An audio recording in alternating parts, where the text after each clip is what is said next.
My name is Rachel Alexander and I'm the Director of Training for Feel the Fear and Do It Anyway.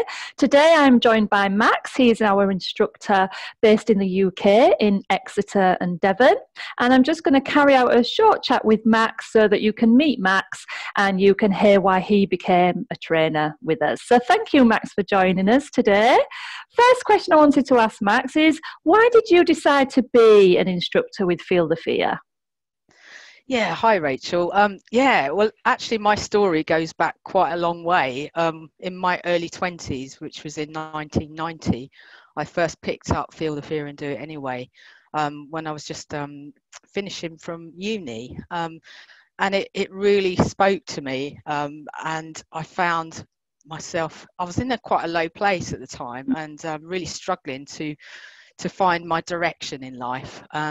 So when I actually read this book, I was like, oh, this is amazing, because it talks about the chatterbox, which is, your sort of internal voice that's, quite loud. Mine was. And I couldn't find a way to sort of turn it down or turn it off. So I used that over the sort of next few decades, actually, to learn all the different strategies in the book, and sometimes I would do exercises from the book, and other times it would be several years until I picked it up again. So but it really helped me sort of with my direction in life. So from different jobs, moving areas within the country, helped with relationships and a whole heap of different things, really. And I thought to myself, right, one day I would really like to be using this with other people. So I trained as a counsellor, and I've worked within support work for a lot of years. And I got made redundant last year, and I thought, I'd always thought, oh, when the time is right, I'm going to, go ahead with becoming that Feel the Fear instructor. And then I just got that little sign, so got made redundant, and I thought, right, now is the right time. So yeah.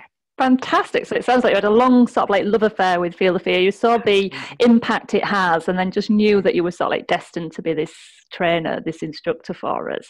Excellent. So did you have, at the point of applying, Max, because quite, when I chat with new instructors, they are potentially new instructors that are thinking about joining us. Obviously, there's some fears that they have. So did you have any fears at the point of, thinking about getting more information or joining us?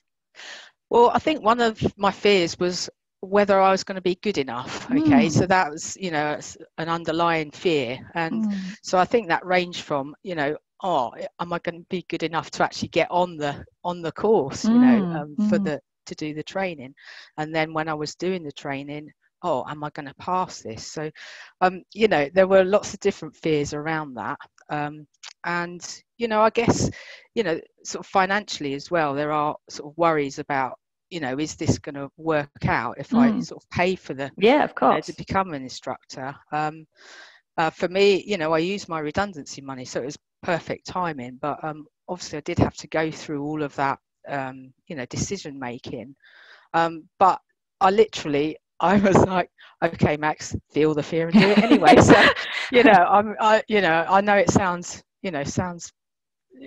it is what it says on the tin, really. So I did use that, and I used the training.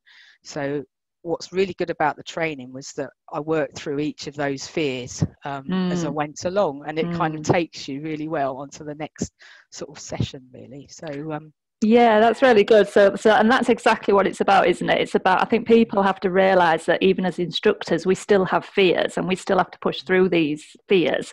And as you say, the training programme is written to be able to help you push through those fears. So what do you hope to achieve by becoming an instructor with us, Max? What are you hoping to get out into the world?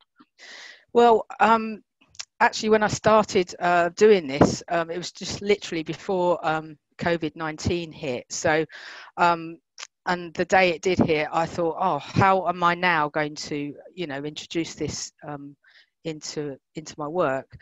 But it just came really easily, and I thought, well, I'm going to actually handle this situation, so I put on some workshops about the Feel the Fear and Do It Anyway, because obviously there was a lot of fear going on at the time. So so I envisage, so the things that I planned, all nicely, neatly packaged, for the next few months, they turned them, everything was changed around anyway. So, so I envisage doing workshops online, and I'm also doing individual sessions online as well. Brilliant. And the other thing I've done recently is I've got into the School of Social Entrepreneurs so that I can introduce Feel the Fear and Do It Anyway sessions within another course that I've written. So it's a combination of group work and individual work. So fantastic. Well, thank you, Max, for taking this time just to share your experience, and you know that you have the support here of us and all the other instructors. So keep up the great work, and let's just keep feeling the fear and doing it anyway. Thanks for your time, Max. Thanks a lot. Cheers.